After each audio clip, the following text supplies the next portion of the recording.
지난 주간에 한국에서는 이 라면이죠, 너구리, 짜파게티, 이게 없어서 못 팔 정도로 이게 많이 팔렸다 그래요.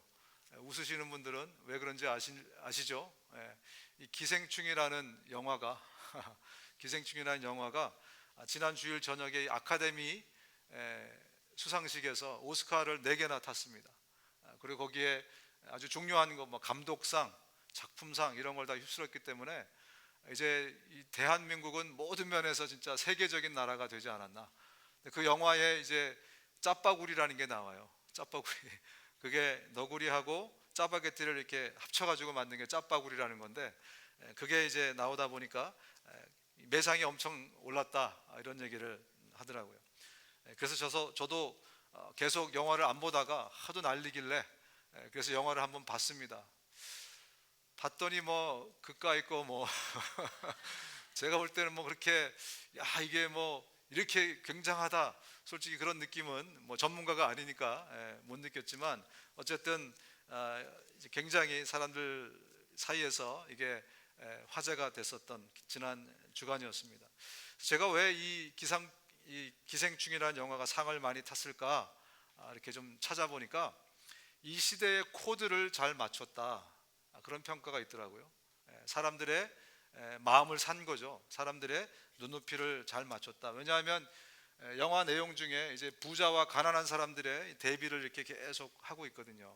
이게 한국만의 문제가 아니라 전 세계 지구촌의 문제다. 가난한 사람은 더 가난해지고 부자는 더 부자가 되고, 이래서 이 갈등이 굉장히 심한데 이 영화가 던지는 메시지가 바로 그겁니다. 그래서 지구촌의 공감대를 샀다. 아무리 좋은 영화를 정말 멋지게 만들어도 공감이 안 되면 이렇게 많은 상을 탈 수가 없겠죠. 그죠? 중요한 거는 공감인 것 같아요. 신앙생활도 마찬가지입니다. 여러분, 신앙생활도 하나님의 공감을 얻지 못하면, 우리는 열심히 하지만 하나님이 공감해 주시지 않으면 우리는 어쩌면 열심히 헛발질만 하고 있는 그런 신앙생활이 될 수 있다. 마태복음 7장에 보면은 조금 무서운 얘기가 나와요. 마태복음 7장에 이제 마지막 심판의 날에 예수님이 이제 사람들을 다 앞에 이렇게 놓고 심판을 행하실 때 어떤 사람이 이렇게 얘기합니다. 주님, 저 왔습니다. 저 여기 있어요. 근데 주님이 그 사람을 딱 보더니 너 누구니? 그렇게 반응하시는 거예요. 너 누구니? 얼마나 그 사람이 당황했겠습니까? 그때 주님한테 그 사람이 그렇게 얘기하죠. 주님, 저 모르십니까? 저는 예언도 하고 귀신도 쫓아내고 저는 주님의 이름으로 기적도 행하고 저처럼 열심히 주님 섬긴 사람이 어디 있다고요? 그렇게 반응하니까 예수님이 그렇게 얘기하죠. 글쎄, 그렇게 했을지 모르지만 넌 누구니? 예수님의 공감을 사지 못하는 거죠. 신앙생활을 해도 우리가 하나님의 코드에 맞게, 하나님의 공감대에 맞게, 하나님의 기대에 맞게 그렇게 신앙생활을 하는 것이 성공적인 신앙생활이다. 그걸 성경은 계속해서 우리에게 강조를 하고 있습니다. 그 얘기를 오늘 본문에는 하나님께 합당한 삶을 살라 이렇게 말씀하고 있어요. 하나님께 합당한 삶을 살라. 오늘 본문뿐만이 아니라 이 성경 전체에 계속해서 이 말씀을 강조합니다. 빌립보서에도 보면 오직 너희는 그리스도의 복음에 합당하게 생활하라. 다 좋은데 이 복음의 말씀에 합당하게, 여기에 공감대가 형성이 되어야 된다, 이 말씀을 하고 있습니다. 에베소서에도 보면은 여러분은 부르심을 받았으니 그 부르심에 합당하게 살라. 하나님 우리를 불러주셨는데 그 부르심에 합당하게 살아야, 그래야 하나님께 인정받는 그런 신앙생활을, 삶을 살 수 있게 된다. 합당하게 계속 이런 단어가 나오는데요, 원어로 보면 엑시오스라는 단어입니다. 엑시오스. 쉬운 말로는 칭찬받을 만하게, 어울리게, 하나님께 칭찬받을 만하게, 복음의 삶에 어울리게, 부르심에 어울리게 그렇게 살아야 된다. 그 말씀을 계속해서 성경에서는 강조를 하고 있습니다. 어떻게 하는 것이, 어떤 삶이 하나님께 엑시오스 하는, 합당한 삶인가? 오늘 본문을 통해서 한번 저희가 살펴보기 원합니다. 1장 10절을 제가 다시 한번 읽어드리겠습니다. 주께 합당하게 행하여 범사에 기쁘시게 하고 모든 선한 일에 열매를 맺게 하시며 하나님을 아는 것에 자라게 하시고. 오늘 본문에서 강조하는 것은 뭐냐면 하나님께 합당하다는 것은 범사에 주님을 기쁘시게 하는 삶이다 라고 말씀하고 있어요. 다시 한번 우리 한번 좀 외쳐보겠습니다. 하나님께 합당한 삶은 하나님의 마음을 범사에 기쁘시게 하는 삶이다. 하나님의 마음을 우리가 범사에 기쁘시게 하는 그 마음, 그 삶이 우리가 하나님께 합당한 삶이다. 하나님의 코드에 맞는, 하나님의 기대에 맞는 그런 삶이다 라고 말씀을 하고 있습니다. 누군가를 기쁘게 하는 것은 우리가 제일 잘할 수 있는 일 중에 하나입니다. 누군가를 우리가 기분 좋게 하고 기쁘게 할 수 있는 재능이 저와 여러분 모두에게 다 있습니다. 안 믿기시죠? 그죠? 나는 그런 재주가 없는 것 같은데. 근데 제가 봤을 때 누군가를 기쁘게 하는 그 재주가 없는 사람은 아무도 없습니다. 문제는 임자를 못 만나서 그래요. 임자를 만나기만 하면 우리의 재능들이 막 발휘가 됩니다. 평소에 그렇게 딱딱하던 사람이, 그렇게 경직되어 있던 사람이, 자기가 좋아하는 사람, 사랑하는 사람이 나타나면 완전히 재롱둥이가 돼가지고, 아니 사람이 어떻게 저렇게 180도가 바뀔 수 있지? 그렇게 생각이 될 정도로 사람들이 재능이 있는데 임자를 못 만나서 그것을 숨기고 있는 것을 우리가 보게 됩니다. 누군가를 최고로 기쁘게 할 수 있는 충분한 능력이 여러분에게 있습니다. 아멘. 누군가를 충분히 기쁘게 할 수 있는 능력이 저와 여러분 모두에게 이 안에 있습니다. 임자를 못 만나서 그래요. 근데 성경은 그 임자를 저와 여러분들에게 소개해 주고 있습니다. 고린도후서 5장 9절인데 그런즉 우리는 몸으로 있든지 떠나든지 주를 기쁘시게 하는 자가 되기를 힘쓰노라. 이게 무슨 내용이냐면 몸으로 있든지 떠나 있든지라는 것은 내가 죽든지 살아 있든지, 내가 죽었든지 살아 있든지 우리는 주님을 기쁘시게 하는 자가 되기를 힘써야 된다. 바울이 그것을 강조하고 있어요. 우리의 임자가 누구라고요? 하나님. 그분을 기쁘시게 하는 것, 그게 우리 그리스도인들이 사실은 가장 행복해지는 비결입니다. 가장 기쁨을 맛볼 수 있는 비결입니다. 처음에는 우리가 주님을 기쁘시게 하는 것이 굉장히 어려울 수 있습니다. 왜냐하면 아직 버릇이 안 돼 있기 때문에 그래요. 삶의 모든 방향이 다 나에게 맞춰 있거든요. 그죠? 저와 여러분들이 모든 일들이 전부 다 나의 기쁨, 나의 행복, 모든 것이 나에게 맞춰져 있기 때문에 이것이 나에게 맞춰져 있다가 갑자기 하나님께로 바꾼다는 것은 쉽지 않습니다.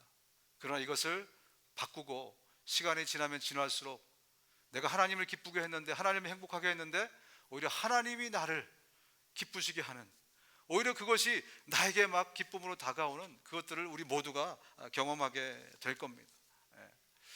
신앙생활도 사실 우리가 처음에 시작을 내 행복을 위해서 시작하지 않으셨습니까? 그죠? 내가 구원받고 내가 정말 은혜 받고 나에게 좋은 것을 위해서 시작했지만 신앙생활이 점점 성숙해 갈수록 우리가 뭘 경험하죠? 나는 주님을 위해서 헌신하는데 오히려 주님이 나에게 더 큰 기쁨이 되고 나에게 큰 행복이 되는 그것을 경험하지 않았습니까? 아주 놀라운 일들이 우리 삶 가운데서 펼쳐지게 될 겁니다. 여러분, 우리 인간은 하나님의 영광을 위해서 창조됐습니다. 아멘. 틀림없습니다. 우리는 하나님의 영광을 위해서 이 땅에 창조됐어요. 그러나 그렇다고 하나님이 우리 인간한테 뭘 받으려고, 뭘 얻으려고 우리를 창조한 것은 아니라는 겁니다. 하나님은 스스로가 부족함이 없으세요. 하나님, 우리 인간이 없으셔도 충분히 기뻐할 수 있고 행복할 수 있는 분이 하나님이십니다.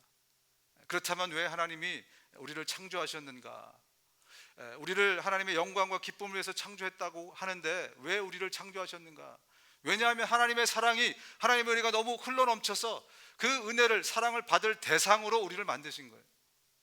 하나님의 사랑이 흘러넘쳐서 그 은혜가 너무나 오버플로잉해서 그것을 받을 대상으로 우리를 만드신 거예요. 그렇기 때문에 처음에는 저와 여러분들이 하나님의 기쁨을 위해서 사는 것이 어려울 수 있습니다. 버거울 수 있습니다. 방향을 전환한다는 것이 힘들 수 있습니다. 그러나 그렇게 살다 보면 오히려 하나님이 더 큰 기쁨과 행복으로 저와 여러분의 삶을 가득 채우는 것을 우리 모두가 경험하게 된다는 거예요. 이것을 제대로 경험한 사람이 바로 사도 바울이라는 사람입니다. 그래서 사도 바울이 이렇게 고백을 합니다. 빌립보서 1장 29절에 다 같이 한번 읽어보실까요? 빌립보서 1장 29절 시작. 하나님께서는 여러분에게 그리스도를 위한 특권, 즉 그리스도를 믿는 것뿐만 아니라 또한 그리스도를 위하여 고난을 받는 특권도 주셨습니다. 고난이 오히려 특권이랍니다. 여러분, 고난은 어려운 거지 않습니까? 고난이 힘든 거고 고난은 아픈 거고, 그런데 오히려 이것이 나중에 특권이 된다는 겁니다. 사도 바울 역시 자신의 모든 포커스가 자신의 행복과 기쁨에 맞춰져 있었어요. 그러다가 예수님을 제대로 정면으로 만난 다음부터 그의 방향이 하나님의 기쁨과 하나님의 행복으로 바뀌기 시작했습니다. 그러면서 그가 경험한 게 뭐냐면 이런 역설적인 표현을 할 만큼 고난이 오히려 기쁨이 되었다. 지난번에 우리가 출애굽기 14장인가요? 14장을 우리가 함께 나눌 때 역설적인 표현을 보지 않았습니까? 앞에는 홍해가 막 막혀 있고 저 뒤에는 이 이집트 군사들이 막 우리를 죽이려고 달려오고 있는데 하나님의 손이 함께 하시니까 밤은 밤인데 어떤 밤이었죠? 밝은 밤이었습니다. 그죠? 어떻게 밤이 밝을 수 있겠습니까? 그러나 그렇게밖에 표현할 수 없는 표현을 성경에서 쓰고 있습니다. 고난은 아프고 힘들고 어려운 거지만 주를 위해서 받는 이 고난이 나중에는 결국은 우리의 특권이 되고 우리의 프리빌리지가 된다. 미리 경험한 사도 바울이 이렇게 우리에게 고백을 하고 있는 것입니다. 우리의 방향 전환을 확실하게 합시다. 아멘. 이제는 우리의 기쁨이 아니고 우리 하나님의 영광, 하나님의 기쁨으로 방향 전환을 확실하게 합시다. 우리의 삶이 이렇게 바뀐다면요, 우리가 우울할 틈이 없습니다. 여러분, 내가 정말 중심으로 하나님의 기쁨과 하나님의 행복을 위해 살면은 우리의 삶이 외로울 틈이 없어요. 하나님이 하나님의 기쁨으로 하나님의 것으로 우리의 삶을 가득 채우실 것이기 때문에 그래요. 하나님이 살아계시다면 주님이 반드시 그렇게 하실 것입니다. 여러분, 그렇다면 구체적으로 어떻게 살아야 하나님이 기뻐하실까? 우리가 어떻게 살아야 하나님이 정말 기뻐하시는 하나님의 입맛에 꼭 맞는 합당한 삶이 될까? 여러분, 어떻게 생각하십니까? 예전에 이 유대인들은, 특히 종교 지도자들은 하나님을 기쁘시게 하는 방법을 율법을 충실히 지키면 하나님이 기뻐하신다, 이렇게 해석을 했습니다. 그래서 정말 열심히 율법을 공부했어요. 그리고 율법을 보니까 613개의 하나님의 명령이 있구나. 그래서 그 613개를 열심히 공부하다 보니까 이게 248가지로 먼저 나눠지고 248가지를 613에서 빼면 365가 나옵니다. 그래서 248가지를 보니까 이것은 맨더터리로 반드시 지켜야 될 룰이다. 그리고 이것을 또 18개로 종류를 또 나눴습니다. 그래서 철저히 지킵니다. 365개를 또 보니까 이거는 하지 말아야 될 법이다. 이걸 해서는 안 돼. 또 이것도 13개 종류로 또 나눴습니다. 철저히 율법을 지키는 거죠. 그러면 하나님이 기뻐하실 것이다, 이렇게 해석을 한 거예요. 특별히 11조에 관해서는요, 정말 철저히 지켜서 쌀 한 톨도 그냥 허툴로 그렇게 하지 않고 열심히 그걸 다 나눠가지고 11조를 드렸습니다. 정말 이렇게 열심히 한 게 좀 기특하지 않습니까, 여러분? 뭐 몸부림치면서 정말 주님의 이 율법을 지키려고 얼마나 애를 썼습니까? 그런데 문제는 예수님이 이 땅에 오셔서 칭찬을 하기는커녕 너희는 하나님을 반쪽만 기쁘게 했다, 이렇게 말씀해요. 예수님이 이 땅에 오셔가지고 그렇게 열심히 하던 그 사람들에게 너희는 하나님을 반쪽만 기쁘게 했다요.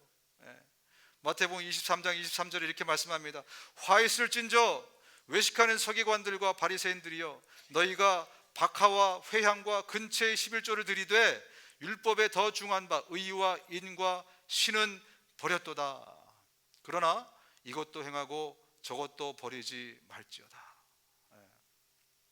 여러분, 박하와 회향과 근체가 뭔지 아십니까? 박하와 회향과 근체, 이거는 향신료예요. 향신료. 우리한테 따지면 MSG 아니면 다시다. 여러분, 다시다까지 세가지고 11조 한 분 계세요? 근데 예수님이 비유를 하시되 이렇게 철저하게 향신료까지도 철저하게 따져서 율법을 지키는 것을 하나님 사랑하는 것으로 해석한 거예요. 근데 정작 예수님이 핀포인트 하는 게 뭡니까? 너희는 의와 인과 신은 버렸다는 거예요. 너희들이 율법을 지키면서 하나님이 왜 율법을 주셨는지, 하나님의 마음이 어디 있는지, 하나님이 정말 무엇을 기뻐하시는지 이거는 관심이 없고, 너희들의 중심에는 관심이 없고, 그냥 그것만 지키면 하나님이 기뻐하실 거야 라고 생각하면서 그냥 그것만 지켰다는 거예요. 근데 정작 하나님이 원하시는 것은 나머지 반쪽을 하나님이 더 원하십니다. 우리의 중심이 하나님을 사모하고, 우리의 중심이 하나님을 정말 끝까지 바라보고 하나님을 사랑하고, 그것을 오늘 말씀을 통해서 저와 여러분들에게 말씀을 하고 있습니다. 엊그저께가 발렌타인스데이였습니다. 아세요? 바쁘게 사셔가지고 모르는 분도 계실 텐데 엊그제가 발렌타인스데이였습니다. 누구에게는 기다려지는 날이었고, 아마 누구에게는 굉장히 귀찮은 날이었기도 했을 것입니다. 이 발렌타인데이는 연인이 있다면 어김없이 연인의 마음을 확인하는 그런 날이 발렌타인스데이입니다. 저 사람이 정말 나를 사랑하고 있나, 중심으로 나를 사랑하고 있나, 이것을 확인하는 날이 발렌타인스데이였습니다. 어떤 커플에게는 이 마음이 물질을 통해서 확인되어야 되는 커플이 있습니다. 뭐 나를 그냥 사랑한다고 말만 하지 말고 뭐 좀 주면서 얘기해, 좀 뭐 금반지라도 하나 주면서 꽃이라도 들고 와서 얘기해, 이런 커플이 있고, 또 어떤 커플들은 뭐 맨날 뭘 줘요. 뭐 다이아 반지도 주고 뭐 진주 목걸이도 주고, 이제는 정말 당신의 진심을 보여줘, 당신의 마음을 보여줘. 아마 이런 커플도 있었을 것입니다. 어쨌든 이 발렌타인스데이는 물질이 아니라 우리의 마음을 확인하는 날이에요. 그죠? 연인이 있다면, 사랑하는 사람이 있다면 진짜 이 사람의 마음이 어디에 있는가를 확인하는 날이 발렌타인스데이입니다. 여러분, 하나님께도 마찬가지입니다. 모든 관계는요, 인간관계나 하나님 관계는, 하나님과의 관계에서도 정말 중요한 것은 물질이 아니라 마음이고 중심입니다. 정말 우리가 오늘도 예배하러 주님께 나왔는데, 우리가 하나님께 나왔는데 우리의 중심이 온전히 하나님께 향하고 있는가, 주님이 그걸 보시는 거거든요. 우리가 찬양하고 주님을 경배하는데 정말 이 예배가 종교적인 어떤 의식으로 그냥 흘러가는 것이 아니라 정말 진심으로 하나님께 나의 사랑을 고백하는 그 시간인가, 정말 전심으로 하나님을 향해서 내 모든 것들을 정말 곤두세우고 하나님을 향하는 시간인가, 말씀을 들을 때에도 정말 하나님 내게 말씀하십시오. 저 목사는 정말 연약하실지라도 하나님이 살아계시니 저 연약한 자를 통해서 하나님이 말씀하실 거 아닙니까? 정말 내가 하나님의 마음을 진심으로 말씀을 듣기 원합니다. 주님 우리의 중심을, 우리의 마음을 보시는 분이시거든요. 이 오늘날 안타까운 것은 현대 기독교인들도 과거의 이 유대인들과 비슷한 생각을 한다는 거예요. 내가 하나님을 기쁘시게 하는 것은 죄 안 짓고 헌금 생활 잘하고 헌신하고, 하나님이 주일날 뭐 봉사일을 맡겨주면 열심히 하고, 그러면은 하나님이 기뻐하실 것이다. 이 아이디어가요, 옛날에 유대인들하고 똑같은 아이디어입니다. 하나님이 우리를 보시는 것은 그 가운데 우리의 중심을 보시는 거거든요. 그 마음을 보시는 거예요. 정말 하나님을 사랑해서 주님께 뭔가 드리고 싶어서 그 간절한 마음으로 예배 나오고 헌신하고 봉사하고 이렇게 하는가, 주님이 보시는 건 바로 그거거든요. 다윗이 성전을 정말 짓고 싶었어요. 하나님께 마지막으로, 인생의 마지막으로 아름다운 작품을 올려드리고 싶은 것이 다윗의 소원이었습니다. 근데 하나님이 그것을 허락하지 않아요. 너는 피를 너무 많이 흘렸다. 그래서 할 수 없이 아들 솔로몬에게 성전 짓는 일을 맡기게 됩니다. 근데 이 아들 솔로몬에게 그 일을 맡기면서 다윗이 빼먹지 않고 이 얘기를 합니다. 역대상 28장 9절입니다. 나의 아들 솔로몬아, 너는 네 아버지 하나님을 바로 알고 온전한 마음과 기쁜 마음으로 정성을 다하여 섬기도록 하여라. 그러면서 이렇게 얘기합니다. 주님께서는 모든 사람의 마음을 살피시고 모든 생각과 의도를 헤아리신다. 성전을 짓는 거 얼마나 위대한 일이에요. 내 소원이었다. 내 소원도 네가 이루기를 바라지만 정말 더 중요한 것은 뭐냐면 너의 전심으로, 온 마음으로, 모든 것으로 하나님께 드리라는 거예요. 일평생을 그렇게 하나님 앞에 마음을 바치고 중심을 바치면서 신앙생활 해라. 바로 이게 다윗의 유언이었습니다. 여러분, 근데 문제는 우리는 헌신은 자신이 있는데, 그죠? 몸으로 때우고 뭔가 우리가 봉사하고 뭐 이런 것은 자신이 있는데, 진짜 온전한 마음을 하나님께 드리는데 늘 문제가 발생합니다. 그것도 큰일 때문이 아니라 하나님께서 우리에게 주신 그 복 때문에, 하나님이 우리에게 베풀어 주신 그 은혜 때문에 오히려 하나님께 나가는 것을 방해를 받습니다. 우리가. 그래서 하나님은 늘 철저히 확인하고 철저히 경계하십니다. 무슨 말이냐면, 하나님이 아브라함에게 주신 가장 큰 선물이 뭐죠? 아브라함이 하나님 때문에 부자도 됐고, 와이프도 굉장히 이쁘대요. 그죠?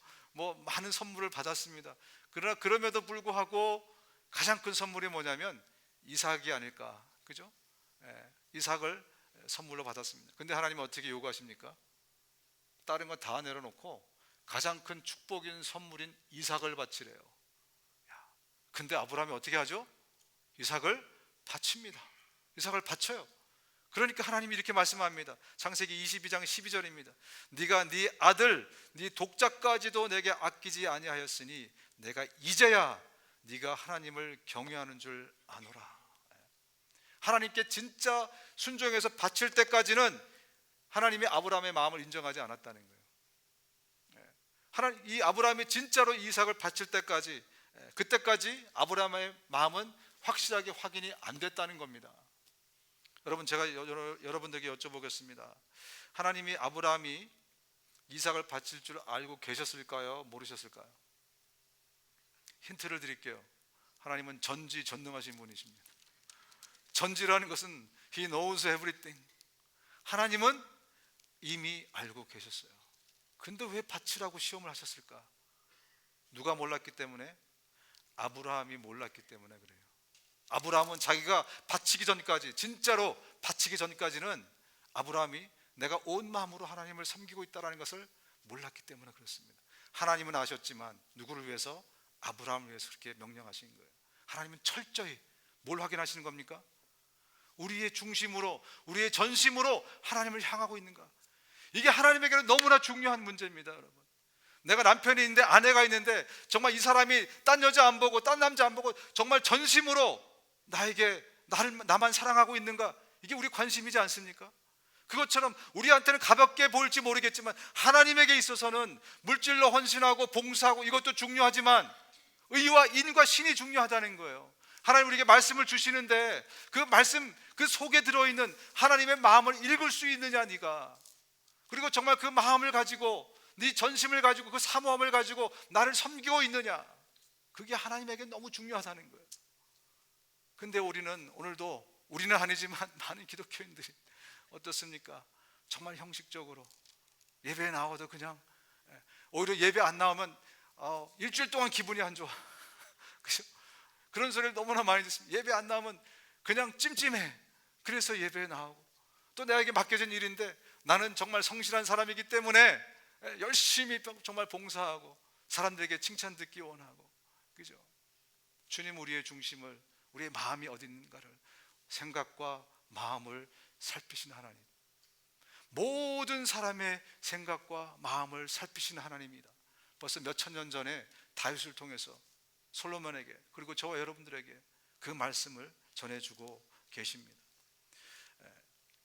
사탄도 우리의 적이지만 정말 가장 큰 적은 우리 일상에 있습니다. 우리 일상에서도 하나님이 우리에게 주신 그 축복들, 우리가 그 복을 얻기 위해서 얼마나 여러분 기도하셨습니까? 얼마나 기다리셨어요? 하나님, 정말 나에게 이것을 주시면, 이 안락함을 주시면, 이 행복을 주시면 정말 감사하겠습니다. 그래서 정말 그렇게 기다렸다가 하나님이 드디어 주셨습니다. 근데 시간이 지나니까 그것 때문에 하나님께 나가지 않는 거예요. 그것 때문에 오히려 그 축복 때문에, 그 은혜 때문에 하나님으로부터 마음이 멀어지는 거예요. 하나님, 저 직장만 내게 주신다면, 저 황금의 직장만 저에게 주신다면 주님 감사합니다. 그러면서 막 새벽 기도하고 금식하고 막, 그래서 드디어 하나님이 여러분에게 그 황금알을 주셨습니다. 그랬더니 직장 생활하느라고 바빠서 교회를 못 나온대요. 직장 생활 열심히 하느라고 어제 너무너무 늦게까지 일해서 너무너무 피곤해서 오늘 주일 예배는 잠시 쉬겠습니다. 멀리 우리의 하나님과 우리의 마음을 온전히 하나님께 드리는 것을 방해하는 것이 멀리 있는 게 아니에요. 우리의 삶을 뒤져보면 주님이 주신 그 축복들이 오히려 하나님께 가는 것을 방해하고 있을 수도 있다. 하나님 나에게 집만 주시면, 저렇게 많은 불빛이 있는데, 제 얘기하는 겁니다. 저렇게 많은 불빛이 있는데 왜 내 집 하나 없는 거죠? 많은 사람들이 이런 생각을 품지 않습니까? 저 그냥 밤에 어디 올라가서 보면요, 온 세상이 불빛으로 막 빛나고 있는데 어찌 하나님 나의 처소는 없는 겁니까? 그래서 하나님이 집을 주시면 그 집 가꾸느라고, 그 집 때문에 하나님 나에게도 건강을 주시면 내가 정말 다시 일어나서 정말 주를 위해 살겠습니다. 건강 주셨더니 그 건강 발 가지고 놀러 다니느라고, 어디 가고 그러느라고 우리의 마음이 주님으로부터 멀어지는. 여러분, 하나님은 늘 점검하고 체크하십니다. 정말 우리의 중심이 여전히, 우리의 마음이 정말 하나님을 향해 있는가, 하나님을 사모하며 살아가고 있는가, 정말 하나님이 이 세상의 그 어떤 것보다 사랑하고 있는가, 그것이 하나님에게는 너무너무 중요한 말이다, 중요한 것이다. 이 발렌타인스데이를 통해서 여러분에게 말씀하고 계신 것입니다. 여러분, 또 한 가지 우리가 하나님께 온전한 마음을 드리는데 방해가 되는 것이 있습니다. 그것은 뭐냐면 우리가 자꾸 딴 것을 바라보면서 비교하는 것입니다. 우리는 운명 지어진 사람들이에요. 소가 한 마리 주인을 만나면 어떻게 됩니까? 콧두레로 뚫게 되죠. 그죠? 그리고 주인만 바라보고 주인이 이끄신 대로만 가게 되는 것이 소의 운명입니다. 그렇듯이 우리가 그리스도인이 됐다는 것은요, 이제는 더 이상 우리 주인이 없는 거예요. 나도 세상도 주인이 아니라 오직 주님이 성령께서 이끄신 대로만 가는 삶이 그리스도인의 삶이에요. 여러분, 인정하십니까? 이게 인정이 안 된 사람은 아직까지 확실하게 주님을 내 주인으로 모시지 않은 사람들이거든요. 우리가 정말 인정한다면 이제는 내 삶의 주인은 예수 그리스도이시고 그분이 이끄는 대로만 살아가는 것이 우리의 운명이고 또 우리의 행복인 것입니다. 근데 문제는 자꾸 우리가 딴 것을 바라봐요. 그래서 성경은 저와 여러분들에게 오늘 본문에도 11절에 이렇게 말씀하는 겁니다. 그의 영광의 힘을 따라 모든 능력으로 능하게 하시며, 이게 무슨 말씀이냐면 우리는 우리 힘으로 사는 게 아니라 그의 영광의 힘으로, 그분의 은혜의 힘으로 우리가 사는 사람이다라는 걸 말씀하고 있는 거예요. 여러분, 이제는요, 우리가 운전대를 운전하는 것처럼 우리의 삶을 살면 안 됩니다. 우리는 하나님의 은혜로 영광의 힘으로 사는 사람들이기 때문에 운전할 때는 우리가 막 자꾸 좌우를 봐야 되죠. 그죠? 막 옆으로 오는 차도 있고 막 그러니까 좌우를 봐야 되지만 운전대를 지금 누가 잡고 있습니까? 예수 그리스도 하나님 잡고 계시잖아요. 이제는 저와 여러분들이 운전하듯이 좌우, 옆을, 사람을, 환경을 보시면 안 된다는 얘기를 하고 있는 거예요. 은혜로 살아가는 사람들은 오직 한 곳, 하늘만 바라보십시오. 은혜로 사는 사람들은 오직 우리의 소망이 하늘로부터 나는 거예요. 그래서 이제는 사람을 보고 비교하지 마세요. 사람을 보고 위로를 얻으려고 하지도 마십시오. 사람을 보면 이들 우리가 우월의식이 생기거나 아니면 열등의식이 생기거나 둘 중에 하나밖에 없어요. 근데 우리는 자꾸 주변을 살피면서 내가 굉장히 합리적인 사람이다, 내가 굉장히 지혜가 있는 사람이다, 그 생각 때문에 그런지 몰라도 자꾸 환경을 살피고 사람을 바라보는 경향들이 있습니다. 여러분, 제가 언젠가 그 마라톤 하는 토끼하고 거북이 얘기를 한번 해드린 적이 있죠. 누가 이기죠? 마라톤을 하면 거북이하고 토끼하고. 잊어먹었으니까 제가 다시 말씀드릴게요. 누가 이기죠? 거북이가 이기잖아요. 그죠? 불변하지 않은 망고의 진리, 토끼하고 거북이하고 경주를 하면 꼭 거북이가 이기게 됩니다. 왜 그렇습니까? 거북이는 한 곳만 바라보고 가는, 목적지만, 표대만 바라보고 가기 때문에 늘 이기는 거예요. 토끼는 자꾸 누굴 봅니까? 거북이를 보고 자꾸 환경을 보는 거예요. 그래서 거북이가 천천히 가면 그럼 안심하고 나도 잠을 자는 거예요. 거북이가 빨리 가면 일어나서 또 막 뛰고, 목표가 거북이이기 때문에 이길 수가 없는 거예요. 승리의 비결은 오직 한 곳, 표대만을 바라보는 것입니다. 저와 여러분들 은혜로 사는 사람들이기 때문에 저와 여러분들 거북이처럼 사람을 볼 필요도 없고 환경을 볼 필요도 없고 오직 한 곳, 하늘만 바라보면 우리는 이기게 되어 있습니다. 우리는 승리하게 되어 있어요. 똑똑한 척 하지 마시고, 합리적인 척 하지 마시고, 사람을 보고 환경을 보고 자꾸 계산하지 마시고, 은혜로 사는 사람들은 오직 나만 쳐다보라고 주님이 말씀하시는 겁니다. 하늘문만 열리면 되는 겁니다. 저와 여러분들은 하늘문이 열리면 그러면 대박이 나는 것이고, 그렇지 않으면 기도하면서 기다리면 돼요. 왜? 하늘로부터 모든 것이 나오기 때문에. 성경이 이렇게 말씀하고 있습니다. 너무 중요한 말씀이니까 우리 고린도후서 9장 10절 11절 함께 읽겠습니다. 10절 11절 시작. 심는 자에게 씨와 먹을 양식을 주시는 이가 너희 심을 것을 주사 풍성하게 하시고 너희 의의 열매를 더하게 하시리니 너희가 모든 일에 넉넉하여 너그럽게 연보함은 그들이 우리로 말미암아 하나님께 감사하게 하는 것이라. 우리가 지금 헌금도 하고 헌신도 하고 많은 것들을 하고 있는데 이 모든 것들이 어디로부터 나왔나? 밭도 씨도 태양도 비도 어디로부터 나왔다고요? 하늘로부터 나온 거예요. 바울이 그것을 얘기하고 있는 것입니다. 근데 우리 어리석게도 내가 노력해서 내가 수고해서 얻은 것 같지만 믿음의 눈을 떠서 보니까 여러분이 한 게 뭐 있습니까? 여러분 한 게 있으세요? 저는 없습니다. 정말 하나님께서 씨도 주셨고요, 밭도 주셨고요, 하나님이 태양도 하나님이 자라가게 하셔서 오늘 제가 여기 있는 거고 여러분이 여기 있는 것이지. 정말 신령한 지혜와 총명이 뛰어난 사람은 이것을 빨리 깨달은 사람입니다. 아, 내가 은혜로 여기까지 왔구나.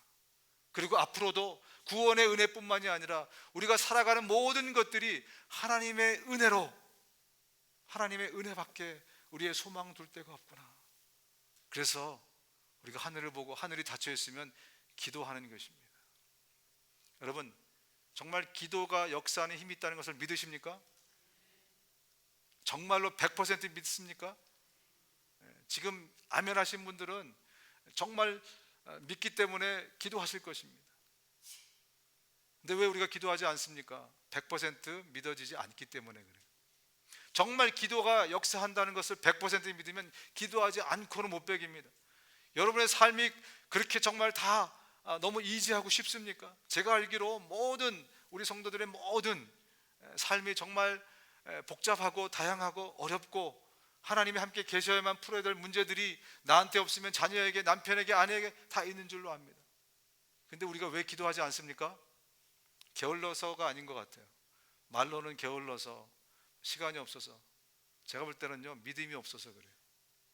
100% 정말 기도의 역사가 힘이 있다는 것을 100% 믿으면 우리 교회가 조용할 날이 없습니다. 뭘로? 기도 소리로. 모든 모임에 또 데이타임에도 시간이 있을 때마다 와서 기도하고. 왜?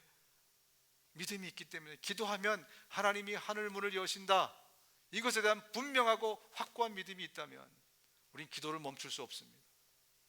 우린 정말 기도를 멈출 수 없습니다.